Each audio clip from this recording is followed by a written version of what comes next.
Discurso Direto. Crónica de opinião. De segunda a sexta-feira, na Rádio Lafões. Antes dos noticiários regionais. Discurso Direto. Opinião que conta. Hoje, edição com Manuel Bandeira Pinho.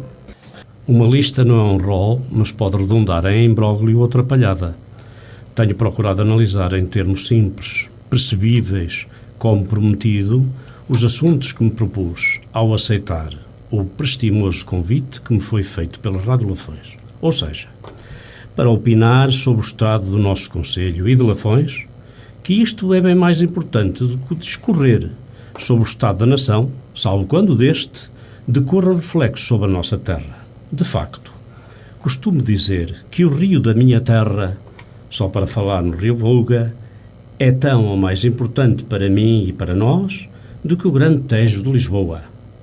O Volga, que cantado assim pelo poeta são-pedrense António Correia de Oliveira. Olha o Volga entre verduras, devagarinho, parece que vai pasmado de ver tão lindo caminho.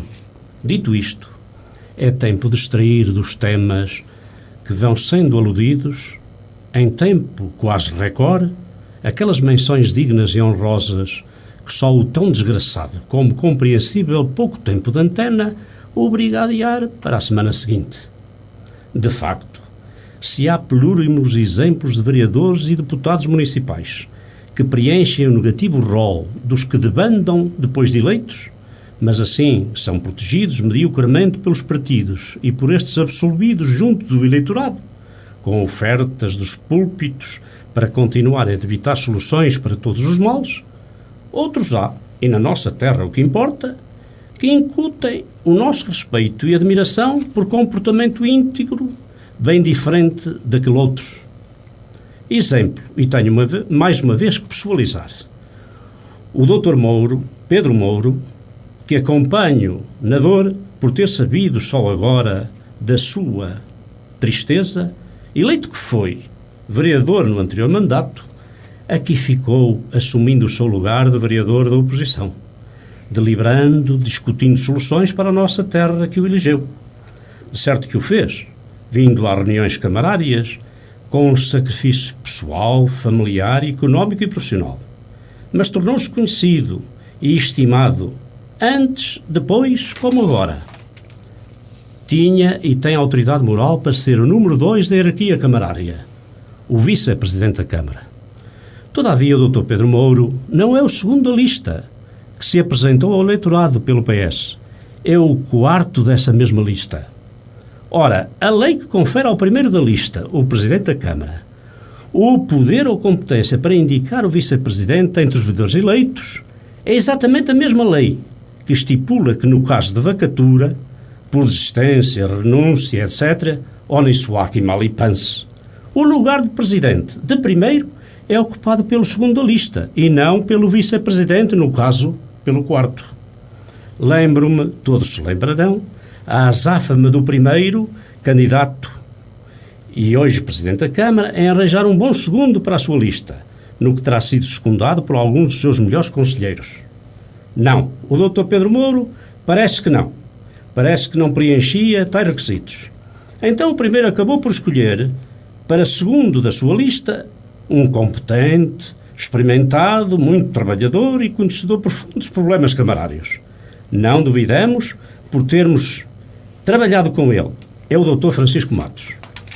Perante reações mais ou menos veladas de pessoas próximas do primeiro, eis que este afirmava que o quarto ainda ia ser eleito e assim o Dr. Pedro Mouro era o verdadeiro segundo, o seu vice-presidente.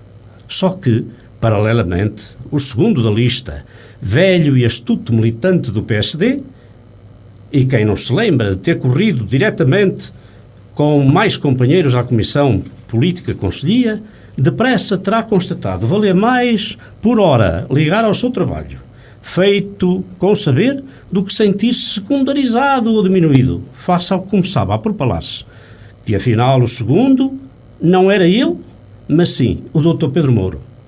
Tudo isto para dizer e ao concluir o seguinte: a menos que se unam todos nos propósitos dos partidos de alternância, PS, PSD, com o CDS à mistura. Na formação nacional e municipal de um bloco central, está ou pode estar criada a seguinte trapalhada. Para o primeiro, pelo já referido e pelo que vai a seguir.